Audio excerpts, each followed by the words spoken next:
나는 힘들면 안 돼 라고 자신을 채찍질하지 마세요. 감정을 억압하는 데는 엄청난 심리적 에너지가 소모됩니다. 안녕하세요, 여러분. 오늘은 조금 무겁지만 우리 삶에서 가장 중요한 이야기를 해보려 합니다. 바로 우울과 회복에 대한 이야기입니다. 우리는 신체적인 건강을 위해서 비타민을 챙겨 먹고 운동을 하고 바이러스에 걸리지 않게 손을 씻습니다. 하지만 우리 마음의 건강은 어떤가요? 마음에도 바이러스가 침투합니다. 그것은 때로 실패라는 이름으로, 때로 상실이나 외로움이라는 이름으로 우리를 찾아오죠. 똑같은 스트레스 상황에 놓여도 누군가는 며칠 앓고 다시 일어서는 반면 누군가는 깊은 우울증의 늪에 빠져 수개월, 수년을 고통받기도 합니다. 심리학자들은 이 차이를 연구하며 아주 흥미로운 결론에 도달했습니다.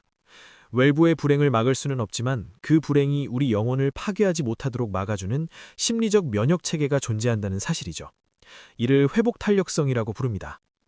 오늘 저는 단순히 힘내세요 라는 위로 대신 과학적으로 증명된 우울증으로부터 당신을 보호하는 7가지 핵심 성격 특성을 아주 깊이 있게 분석해드리려 합니다. 이 특성들은 타고나는 천성이 아닙니다. 후천적으로 학습하고 훈련할 수 있는 기술에 가깝습니다. 지금부터 여러분의 마음속에 어떤 갑옷을 입혀야 할지 하나씩 구체적으로 살펴보겠습니다. 우울증의 가장 핵심적인 메커니즘은 학습된 무력감입니다. 심리학자 마틴 셀리그먼의 유명한 실험처럼 자신이 아무리 노력해도 고통스러운 상황을 바꿀 수 없다고 믿게 될 때 우리 뇌는 항복 선언을 합니다. 에너지를 차단하고 무기력의 상태로 빠져들죠. 이것이 우울증의 시작입니다. 이 무력감에 대항하는 가장 강력한 무기가 바로 자기 주도성입니다. 이는 단순히 리더십이 있다는 뜻이 아닙니다.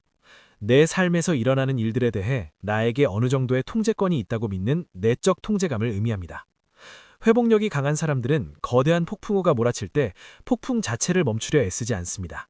대신 지금 이 상황에서 내가 조절할 수 있는 단 한 가지는 무엇인가를 찾습니다.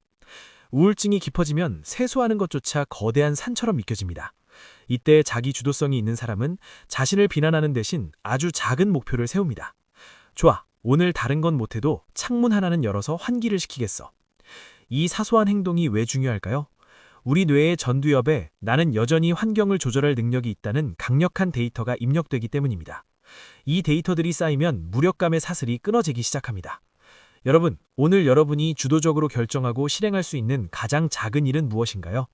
그것이 여러분의 방어막을 만드는 첫 번째 벽돌입니다. 우리는 흔히 낙관주의라고 하면 다 잘 될 거야, 웃으면 복이와 같은 무조건적인 긍정을 생각합니다. 하지만 심리학 연구에 따르면 현실을 무시한 맹목적인 낙관주의는 오히려 우울증을 악화시킬 수 있습니다. 기대와 현실의 괴리가 커질 때 더 깊은 절망감을 주기 때문이죠. 회복력이 강한 사람들은 현실적 낙관주의자들입니다. 이들은 냉혹한 현실을 직시합니다. 지금 내가 얼마나 힘든지, 상황이 얼마나 나쁜지 부정하지 않습니다. 하지만 그들은 해석의 방식에서 차이를 보입니다. 우울증에 취약한 사람들은 나쁜 일을 영구적이고 보편적인 것으로 해석합니다. 나는 영원히 실패자일 거야. 하나가 망했으니 내 인생 전체가 망했어. 라고 생각하죠. 반면 현실적 낙관주의자는 이를 일시적이고 특정적인 사건으로 규정합니다. 지금 이 프로젝트는 실패했지만 이것이 내 인생 전체의 가치를 결정하지는 않아. 그리고 이 고통은 시간이 지나면 반드시 변할 거야. 이런 사고의 유연성은 뇌가 부정적인 감정에 매몰되는 것을 막아주는 에어백 역할을 합니다. 고통을 거부하는 것이 아니라 고통의 영토를 제한하는 것. 그것이 우울증으로부터 나를 지키는 두 번째 갑옷입니다. 스트레스 사건이 발생했을 때 우리 마음은 두 갈래길 앞에 놓입니다. 하나는 감정 중심적 대처이고 다른 하나는 문제 중심적 대처입니다. 우울증에 빠지기 쉬운 성향은 감정에 집중합니다. 나한테 왜 이런 일이 생겼지? 사람들이 나를 한심하게 보겠지? 라며 고통스러운 감정을 되새김질, 루미네이션 하죠. 소의 위처럼 감정을 계속 꺼내어 찝고 또 찝는 것입니다. 이 과정은 우울의 농도를 깊게 만듭니다. 반면 회복력이 있는 사람은 빠르게 문제 해결 모드로 전환합니다. 상황을 분석하고 내가 할 수 있는 실질적인 대안들을 목록으로 만듭니다. 여기서 중요한 것은 완벽한 해결이 아니라 해결을 위한 시도 그 자체입니다. 문제를 작게 쪼개는 기술을 연습해 보세요. 예를 들어 취업 실패라는 거대한 벽 앞에 있다면 이를 자소서 1번 문항 수정하기, 관련 분야 책 한 권 읽기처럼 아주 잘게 나누는 것입니다. 뇌는 구체적인 행동에 집중할 때 불안을 덜 느낍니다. 감정이 소용돌이를 칠 때 스스로에게 질문하세요. 지금 당장 내가 할 수 있는 가장 현실적인 조치는 무엇인가? 이 질문이 당신을 감정의 늪에서 건져 올릴 것입니다. 많은 사람이 강한 마음이란 어떤 시련에도 흔들리지 않는 강철 같은 마음이라고 오해합니다. 하지만 강철은 일정 수준 이상의 압력이 가해지면 한순간에 부러져 버립니다. 진짜 우울증의 강한 마음은 바람에 휘어지지만 꺾이지 않는 갈대 같은 마음, 즉 정서적 유연성을 가진 마음입니다. 정서적 유연성의 핵심은 수용입니다. 슬픔, 불안, 분노 같은 감정이 찾아왔을 때 이를 억누르거나 나는 힘들면 안 돼 라고 자신을 채찍질하지 마세요. 감정을 억압하는 데는 엄청난 심리적 에너지가 소모됩니다. 정작 회복에 써야 할 에너지를 감정을 숨기는 데 다 써버리는 것이죠. 회복력이 높은 사람들은 자신의 감정을 관찰합니다.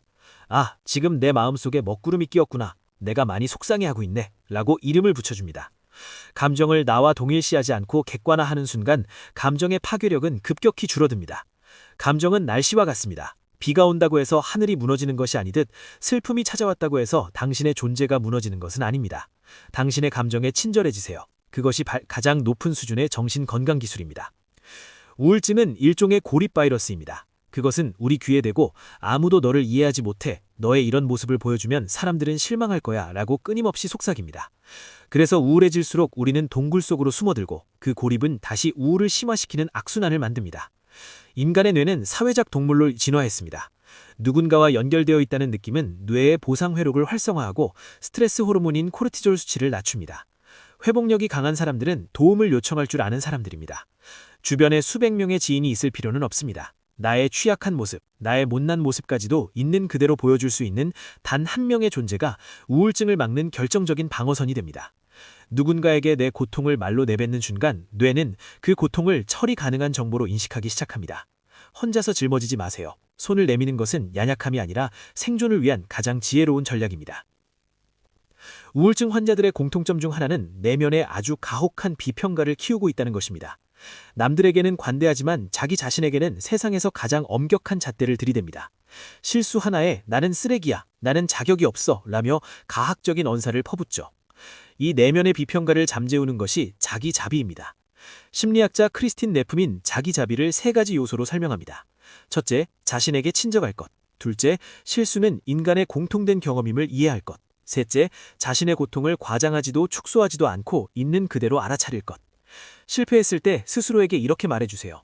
지금 참 힘들구나. 하지만 누구나 살면서 이런 실수를 해. 너만 그런 게 아니야. 괜찮아. 조금 쉬었다가 다시 해보자. 이 따뜻한 목소리가 내면화될 때 우울증은 당신의 영혼을 참식하지 못합니다. 당신은 당신의 가장 좋은 친구가 되어야 합니다. 마지막 특성은 시련 속에서도 의미를 찾아내는 능력입니다. 심리학자 빅터 프랭클은 아우슈비츠 수용소라는 극단적인 상황에서도 살아남은 사람들의 비밀을 연구했습니다. 결론은 하나였습니다. 살아야 할 의미를 아는 사람은 어떤 고통도 견딜 수 있다는 것이죠. 우울증으로부터 보호받는 사람들은 고통을 의미 없는 비극으로 두지 않습니다. 이 시련이 나에게 가르쳐주는 것은 무엇인가? 훗날 내가 이 경험을 통해 누구를 도울 수 있을까? 라고 질문합니다. 고통의 의미라는 옷을 입히는 순간 그것은 더 이상 나를 파괴하는 흉기가 아니라 나를 더 깊고 넓은 사람으로 만드는 조각깔이 됩니다. 지금 겪는 아픔이 당신의 인생 이야기에서 어떤 의미 있는 챕터가 될지 고민해보세요. 그 고민이 당신을 어둠 밖으로 인도할 것입니다. 오늘 우리는 우울증을 막아주는 7가지 마음의 근육에 대해 알아봤습니다. 자기주도성, 현실적 낙관주의, 문제 해결 능력, 정서적 유연성, 사회적 연결감, 자기자비, 그리고 의미 발견까지요. 이 7가지가 한꺼번에 완벽할 수는 없습니다. 하지만 괜찮습니다. 회복력성은 고정된 것이 아니라 근육처럼 매일 조금씩 키워나가는 것이니까요. 오늘 당장 큰 변화를 만들려 하지 마세요. 그저 나 자신에게 조금 더 친절해지는 것, 아주 작은 일 하나를 내 의지로 결정해보는 것, 그 작은 시작이 모여 거대한 방패를 만듭니다. 당신은 당신의 생각보다 훨씬 더 강하고 아름다운 존재입니다. 지금 이 영상을 끝까지 보고 있는 것만으로도 당신은 이미 치유와 회복의 여정을 시작한 것입니다. 당신의 마음이 편안해질 때까지 저희가 함께하겠습니다. 오늘 영상이 여러분의 마음에 작은 빛이 되었다면 좋겠습니다. 시청해주셔서 감사합니다. 여러분의 내일을 응원합니다.